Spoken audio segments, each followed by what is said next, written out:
Today we're going to take a look at the Crimson Tide's quarterback battle. It's going to continue to be a topic of conversation throughout the offseason, and deservedly so, because Alabama is one of the top programs in college football. Everyone wants to know who will be the starting quarterback in Tuscaloosa on next season, including opposing fans, of course, and the Alabama faithful as well. Of course, when you take a look at the Crimson Tide, that 2024 starting quarterback Jalen Miro decided to go to the NFL, declare for the NFL draft, and now there's a battle for QB1 in Tuscaloosa, and that battle is a three-way battle at the moment. We take a look at Austin Mack, Ty Simpson, and the Crimson Tide true freshman, former five-star now, and Keon Russell. So we'll see who will come out on top in the future. In fall camp during the spring, we will have an opportunity to get a look at who's possibly leading or who's possibly making a jump in this particular quarterback battle. But I think the thing that's kind of driving the conversation at the moment is the fact that these guys don't have a lot of experience. They don't have a lot of snaps between the three of them. And unfortunately for the Crimson Tide, they don't have an opportunity to take a look back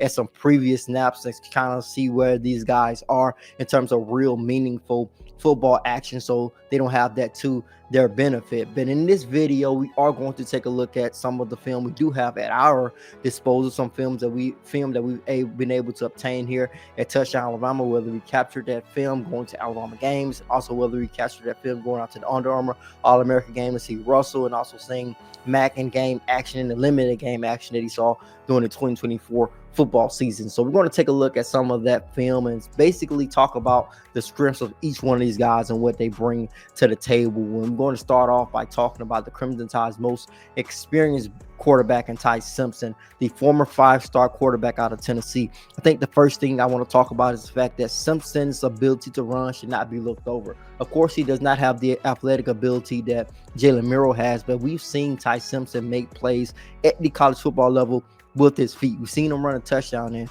we've seen him avoid pressure, basically escape a sack, run out of the pocket, reset his feet, and make an effective throw down the football field in that Mercer game during the 2024 football season. So we've seen Ty Simpson do what made him special in Martin, Tennessee at the high school football level. There was his ability to make off-schedule throws, his ability to run around and just make these crazy, impressive, accurate throws down the football field. And I think that is something that has to continue to be a part of Ty Simpson's game. Of course, you're going to need it to be under control to be an effective quarterback at the college football level when you're going up against the amount of talent that you're going to go up against. But if he's able to keep that sort of part of his game, I think that is something that he has to lean on sometimes in terms of his strengths, because that is going to happen at the college football level. You're going to have to make some off-schedule throws that you did not anticipate making, and that is something they did really well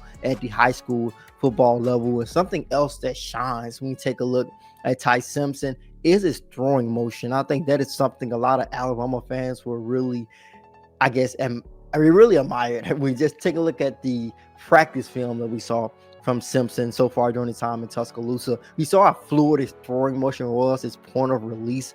There's film here that we were showing you guys where he's throwing right beside Jalen Miro. You kind of can see the difference between their throwing motion and just how smooth and effective Ty Simpson is throwing the football. And you kind of, we saw that, I think a lot of Alabama fans just continue to be excited for the future in terms of him throwing the football. So we know he has this effective, beautiful, like really, really good looking release of the football and the way that he throws the football. But the thing that Ty Simpson is going to have to do, and this not only goes for Ty Simpson, that goes for Russell, it goes for Mack. You're going to have to make these throws consistently in different circumstances, when you're under distress, when the play breaks down, when the crowd is at a fever pitch, when it's just going crazy in that stadium. You're going to have to make these throws in every different situation. When it's third and long, when it's third and short, maybe you want to catch the defense off guard and throw the football. You're going to have to throw the football effectively and accurately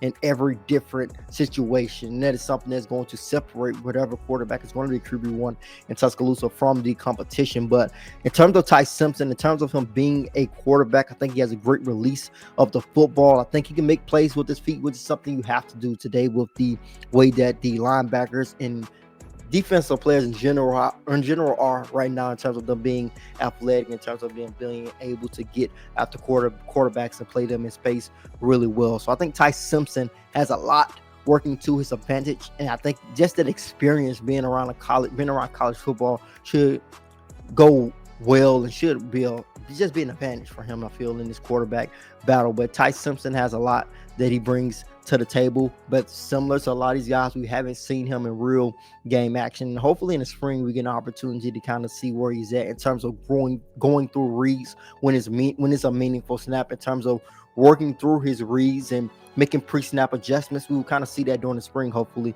when we see the Crimson Tide back in action, when that quarterback battle is really, like I said, going to be at the forefront during the spring. Also, people are talking about the Crimson Tide's quarterback, another guy who's returning, in Austin Mack out of California, a former 4-star recruit who played under Kalen DeBoer in the Crimson Tide's new offensive coordinator, Ryan Grubb, at Washington. You're talking about a 6'6", 235-pound quarterback. You can't miss this guy when you walk into that quarterback room because he's so massive and he's just this tall, big quarterback. And the thing that when you take a look at his high school film at Folsom High School in Folsom, California, you saw him work from the pocket, be effective, step up in the pocket, make effective throws down the field. And that is exactly what he did when he got into the game during the 2024 football season against Mercer. I think that is kind of like what we saw from Austin Mack and what we expected him to do from that quarterback position in terms of what he can do. And that is exactly work from the pocket, move up, see how effective like this play, moves up, comfortable,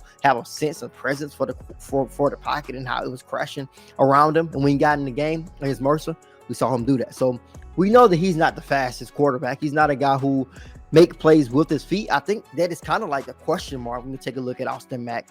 How effective is he with his feet in terms of him getting out of the pocket and being able to be this mobile, athletic quarterback? Because you got to have a little of that in today's game. You're going to have to be able to run away from these defenders because they're going to get free at times. And if you're able to save a play, I'm not saying you have to run for 50 yards every time you escape the pocket, but if you can just run away from the pressure and throw the ball out of bounds, or you can run away and get 5 yards, 10 yards, those are game changers if you are a quarterback. So I think that it's a thing that it's kind of a question mark in terms of Austin Mack, is how mobile he is. But in terms of him working from the pocket, that seems to be the strength of his game and what he is able to do. Can throw the football, appears to throw the football really well in terms of his ability to throw it in his release. Got this bit of a gunslinger release, I would say at times, but a bit of he throws like he throws from the side a little bit. We take a look at his release, but he's a quarterback who the Crimson Tide faithful appear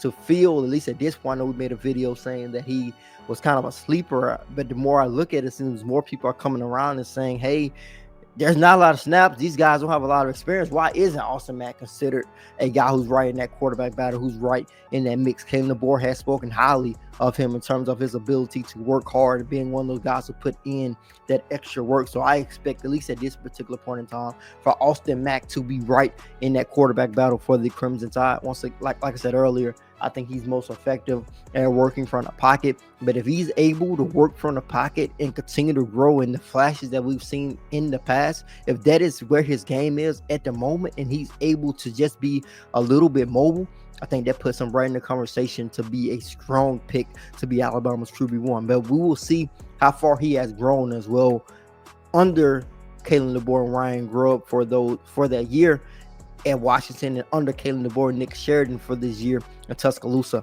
How far has Austin Mack grown in those 2 seasons, and what type of strides has he made during this offseason? That will be a huge factor in his ability to compete for this quarterback position, along with Simpson. I think if Simpson has made some huge strides during this particular offseason, probably with like those pre-snap adjustments, his ability to go through his reads, that makes him a strong fit to be QB1 in Tuscaloosa as well. The last guy we're going to take a look at is the true freshman, the 5-star quarterback. Some consider him to be the #1 player in the country in that 2025 recruiting class. He's in Tuscaloosa now, so his ranking goes away. His rating goes away. He's a quarterback. He's a player now for Alabama. So there's no more 5-star like all of the college football players and just people who are in that world say once you get on campus in your role, stars are going away. You're no longer a 5-star. You're just, in Russell's situation, he's a true freshman, early enrollee at the University of Alabama. You're talking about a 6'3" long cornerback. When I saw him at the Under Armour All-American game, which is the film that you guys are seeing this from one of the practices, you see that he isn't the biggest guy in terms of weight and muscle. So him putting on weight will be beneficial for him during his first season in Tuscaloosa, especially if he wants to be quarterback one. But size and everything in terms of his ability to be an effective quarterback, possibly during that first year in Tuscaloosa. But when I saw him at the Under Armour All-America game in Orlando, Florida, I think the thing at practices in particular, I think the thing that was very, very apparent was his ability to be consistent. He was consistent throughout that practice, no matter if they was running routes on air during the 7-on-7 portion.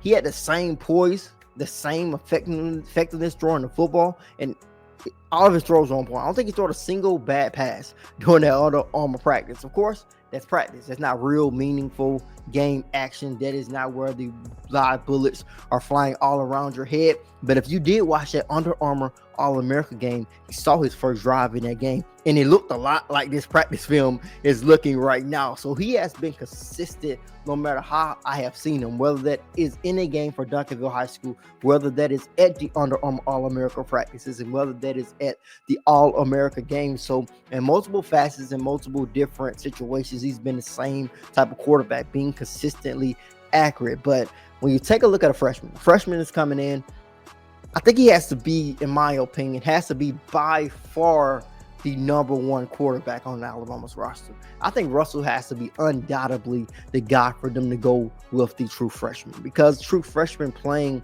it is rare. No matter how, we see it a lot, but it's still rare. It's still a rarity in terms of just the full scope of college football. With the amount of teams it is, with the amount of true freshmen it is in college football, it is rare for a true freshman to come in and start, especially at the quarterback position, especially during the second year of Kalen DeBoer after he replaces Nick Saban, where there is so much pressure on him and so much pressure on his Alabama football program after going what some people may say is a disappointing season, going 9-4. So Russell has all of that probably working against them in terms of just the full scope of this quarterback competition. But in terms of him being a great quarterback, we've seen him make all the throws. We've seen him make the throws under the stress. There's one play he made at Duncanville High School where basically he was almost tackled going down to the ground and still throw the football down the field. He knows how to play with weapons. He played with the best wide receiver in the 2025 recruiting class and Decorian Moore throughout his time at Duncanville High School. So he knows how to play with an effective weapon. And like I said, he makes